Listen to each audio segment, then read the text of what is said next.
Hi, this is Bill Punch with another video from Michigan State University on the topic, the practice of computing using Python, CSE 231. Today we're going to add a new data structure to our repertoire. We're going to talk about lists. So lists are going to be our second data structure that we're going to talk about. Like strings, they are a collection of elements, but there are some similarities and some differences, and those are the things that we're going to take a look at today. How do you make a list? There's really two ways. The first way is with the list constructor. Just like every data structure we've seen so far, there's a constructor.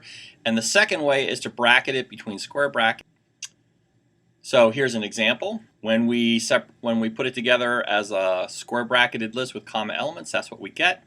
When we use the constructor requires that we have a set of an iterable as an argument, and what it will do is it will take each individual element and put it in the list. So when we run my list, ABC, we get A as an element, B as an element, and C as an element.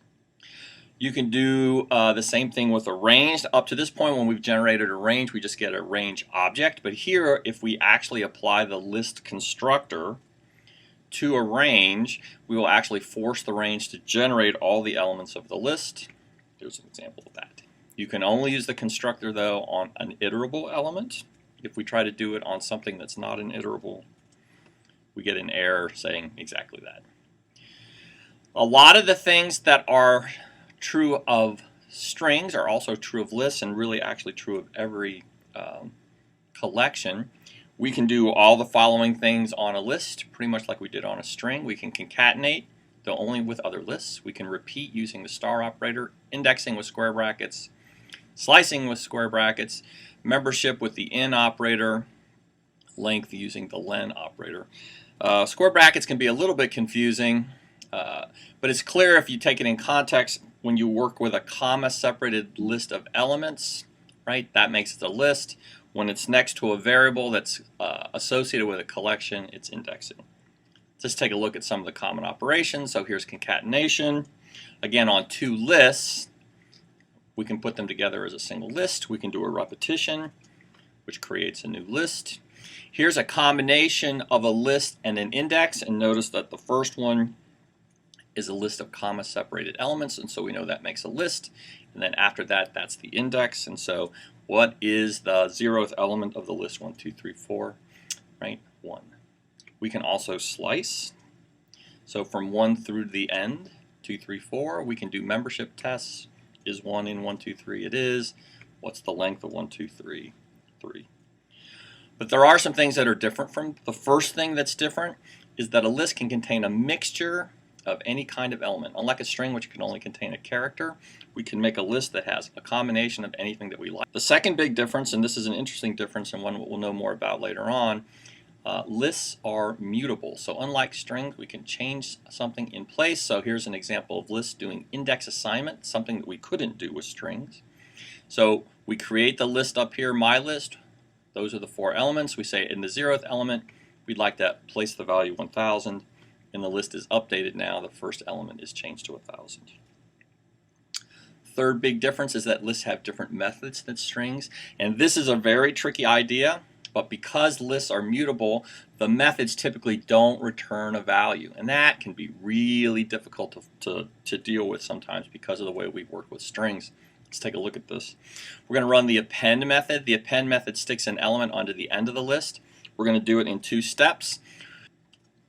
The value that got returned by the append method was the value none. That is, there was nothing returned, and so when we printed the result, there was nothing in it. But in fact, the list got updated. We added the element to the end. Almost all methods associated with lists do not return a value. And that's very confusing because strings always return a value. That's the only way we could get a new string because strings are immutable. So here again is appending to the end of a list. If we print the result of the append operation, the list was changed, but the value that got returned was none. Here are some list methods. You can go through them very quickly. Append appends an element to the end of the list. Extend takes each element of an iterable, the first, the second, and the third, and adds each one individually to the end of the list. So X, Y, and Z were added. I can go through that list and then I can look for a particular element, in this particular case X, and I can remove it from the list. If I try to remove an element that is not there, it generates an error. Append puts a value at the end of the list. Pop takes that value off the end of the list and changes the list. So if I pop it, the value that was at the end of the list, as we saw up here, was the value Z. So pop takes that value off of the end of the list, makes the list one shorter, and pop returns the value that it popped off, in this particular case Z. I can insert an element, and I have two things about where I want to insert it: where, what index, and what the value is. So I can insert it to the beginning of the list, since I said index 0. I can take the list and reverse it.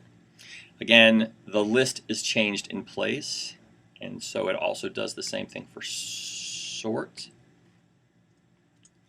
It complains when we try to sort a list if the elements are not of the same type. So because we have a mixture of characters and integers, it complains about it. We can only sort like types. So here's an example of doing that.